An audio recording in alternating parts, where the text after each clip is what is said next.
Bismillahirrahmanirrahim. Assalamualaikum warahmatullahi wabarakatuh. Lafaz bismillah dihulurkan menjadi pembuka sebelum suri pemidato saya, Nur Syahmina Damia binti Mujibuddin dari Sekolah Menengah Kebangsaan King George Kelima. Sebelum bibir menitip wacana, budaya dan bahasa khazanah sesebuah bangsa. Jutaan apresiasi kepada pimpinan majlis, staf hakim yang cakna tentang keadilan, saudara penjaga masa yang menjunjung prinsip al-as, serta barisan pendidik yang budiman, seterusnya warga maya pendukung wacana wawasan negara. Sebelum bahtera saya layarkan, sebelum layar saya kibarkan, sebelum kaki mengatur langkah, sebelum lidah mengatur bicara. Biarlah saya mendefinisikan tajuk pidato saya pada hari yang nirmala ini.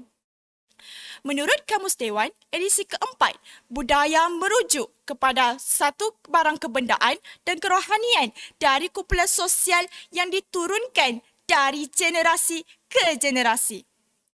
Manakala, bahasa pula merupakan sistem lambang bunyi suara yang digunakan sebagai alat perhubungan sesuatu kelompok manusia. Akhir sekali, khazanah didefinisikan sebagai barang kepunyaan, harta benda mahupun himpunan sesuatu perkara. Hadirin dan hadirat sekalian, sebagai pembuka tirai mauduk saya pada hari ini, marilah kita meneliti sejarah bahasa Melayu pada pasca merdeka. Dengan mengimbau kembali memorabilia yang membawa kita ke ribuan tahun, bahasa Melayu merupakan perencah kepada keakraban pedagang-pedagang yang datang merangsang ekonomi di tanah air sejak abad ke-7 Masihi lagi. Hal ini menjadikan bahasa Melayu sebagai lingua franca yang menyebabkan bahasa Melayu amat relevan pada zaman tersebut. Buktinya, pada abad ke-7 Masihi, muncul kerajaan Sriwijaya yang menggunakan bahasa Melayu sebagai bahasa pentadbiran dan juga perdagangan. Daripada golongan pendeta sehinggalah golongan marhain, setiap insan berkomunikasi menggunakan bahasa ibunda yang tak lapuk dek hujan, tak lekang dek panas. Persoalannya, apakah peranan bahasa Melayu dalam pembentukan budaya dan menjadi khazanah sesebuah bangsa? Hadirin yang saya kasihi, pada hari ini saya mempunyai 3 indikator perdana yang akan saya sampaikan. Indikator pertama saya berbunyi, kesantunan berbahasa mencerminkan tata susila. Hadirin, bahasa mencerminkan kehalusan dan kesopanan budi dalam membentuk khazanah sesebuah bangsa. Hal ini kerana Rasulullah SAW bersabda, akhlak yang buruk merosakkan amal seperti cuka merosakkan madu. Dari perspektif yang berbeza, Pendeta Zakbar pernah menyatakan bahawa peradaban dalam berbicara mesti dititik beratkan kerana ianya wadah yang efisien dalam mentarbiah generasi muda.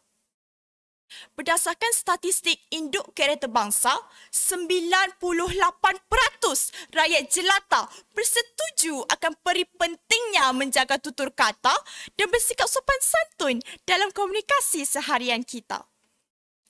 Hadirin yang saya hormati, indikator kedua saya berbunyi, pertahankan warisan, kekalkan budaya. Hadirin, wasilah antara budaya dan warisan adalah khazanah yang amat signifikan dan perlu kita pelihara.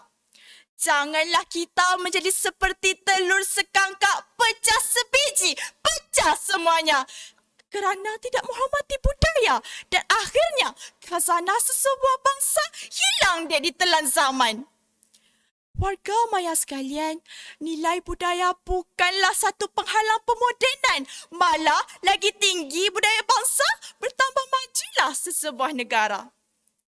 Menurut Ketua Bahagian Korporat dan Jaringan, Dr. Muhammad Melauna berkata, 90% kejadian perpecahan kaum tidak akan berlaku apabila golongan belia di negara ini menerapkan rasa cinta akan budaya dan sukma diri masing-masing. Warga Maya sekalian, kita sememangnya tidak mampu menjadi masyarakat yang utopia. Namun, kita juga tidak memandang enteng terhadap warisan negara kita. Buktinya, Yayasan Al-Bukhari memperuntukkan 15 juta ringgit terhadap kajian dan piagam warisan demi memelihara khazanah warisan negara kita. Hadirin yang saya rahmati, indikator ketika saya berbunyi kemajmukan identiti khazanah negara terpelihara. Hadirin sekalian, impak bahasa Melayu semestinya membawa kita kepada keharmonian negara. Mana tidaknya melalui bahasa ibunda, sebarang perselisihan faham antara kaum dapat dikikis dengan mudah atas asbab rakyat jelata yang petah berbahasa Melayu. Menurut pensyarah kanan dan penyelidik di Fakulti Pendidikan UKM, masyarakat di Malaysia sangat beruntung kerana dapat berkomunikasi secara bebas tanpa menggunakan sebarang medium penterjemahan. Wahai warga media sekalian, biarlah sastera yang ditulis dalam etnik masing-masing tumbuh mekar dan berkembang subur dalam negara, lantas mewarnai flora dan fauna pelbagai kaum. Natijahnya, bahasa Melayu mampu dimartabatkan dan digunakan serta disanjung tinggi hingga ke persada dunia. Akhir kalam, saya menutup wacana ilmiah saya dengan meminjam kata-kata Prof. Datuk Dr. Zulkifli Muhammad yang berbunyi, kalau bangsa Melayu tidak menyedari hakikat perjuangan, dalam masa yang tidak lama lagi, bangsa Melayu akan tumbang dalam bangsa yang menumpang. Ayuh saudara pemaju teras pemuda bangsa. Peganglah dada, soalkan jiwa. Tanyalah kalbu, tingkatkan ilmu. Sekian, wabillahi taufiq wa hidayah. Assalamualaikum warahmatullahi wabarakatuh.